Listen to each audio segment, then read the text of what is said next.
So whenever you're ready. Hi, I'm Lizzy, and my 20-time project is called Humans of the Valley.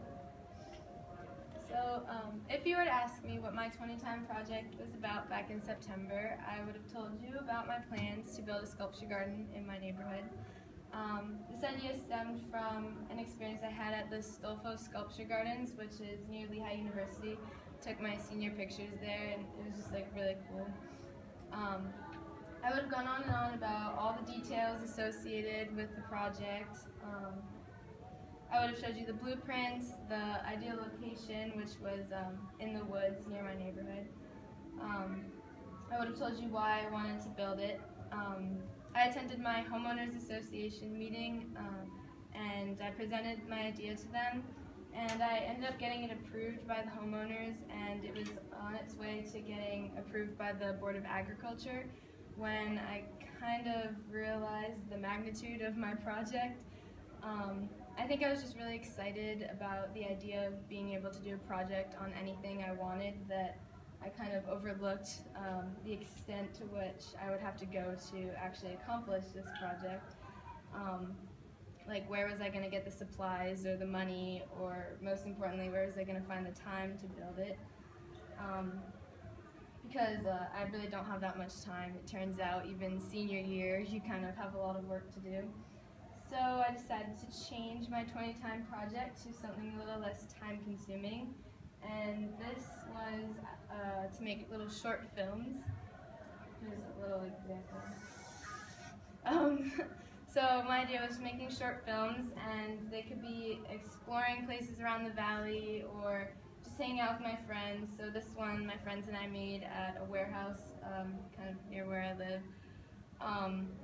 But this idea lasted about a week before I changed my mind again to Humans of the Valley.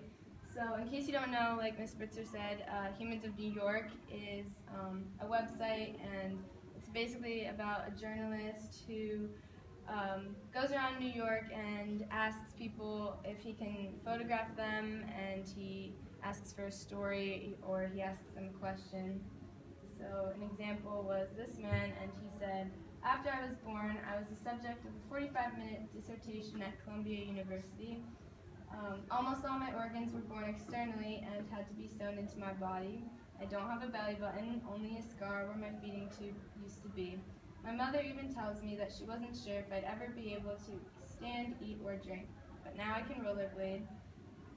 I can do a handstand on my crutches. I've got a core group of friends, a girlfriend, a college degree, and I'm helping to manage a radio station at the age of 23. So I kind of was just really inspired by that, and by all the stories. I kind of spent hours just reading everyone's stories and everything.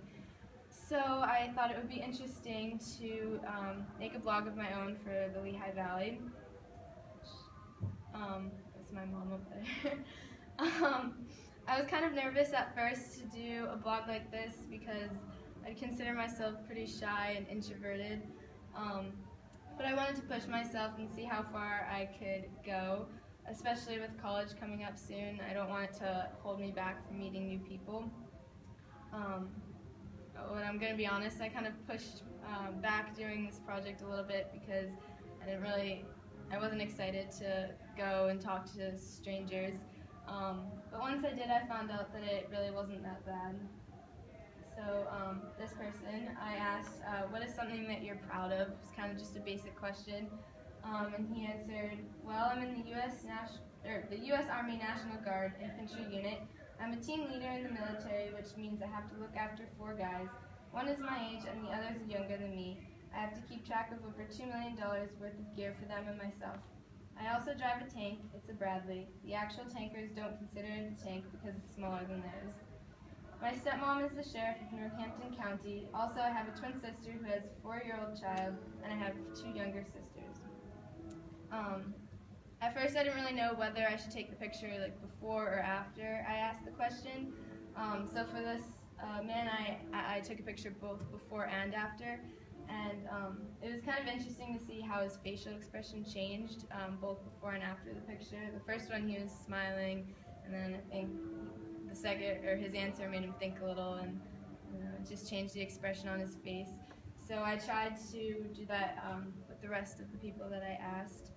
I was actually surprised by some of the things that people were willing to share with me.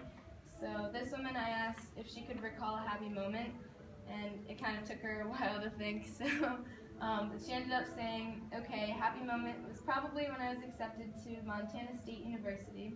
I went there for my girlfriend, but that ended up being a bad idea. We broke up, and then I had to leave after the first semester because I was in too much debt. There goes $16,000 down the toilet. Never choose a college based off a relationship.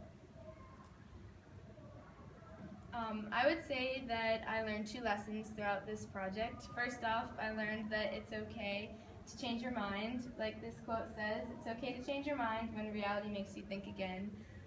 This applies a lot in my life right now, especially with college coming up. I feel like I change my mind every single day on what I want to do when I'm older. But that's okay because I'm only 17 years old, and how am I supposed to know what I want to do for the rest of my life? Another lesson that I learned is that it's okay to step outside your comfort zone. I'm now a firm believer that when you take a chance and step outside the boundaries of comfort, you can surprise yourself with what you can accomplish.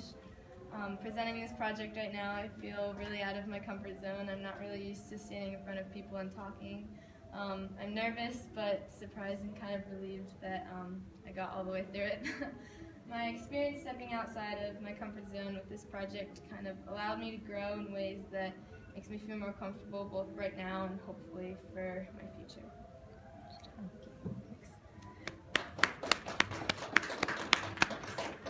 Any questions for Lizzy?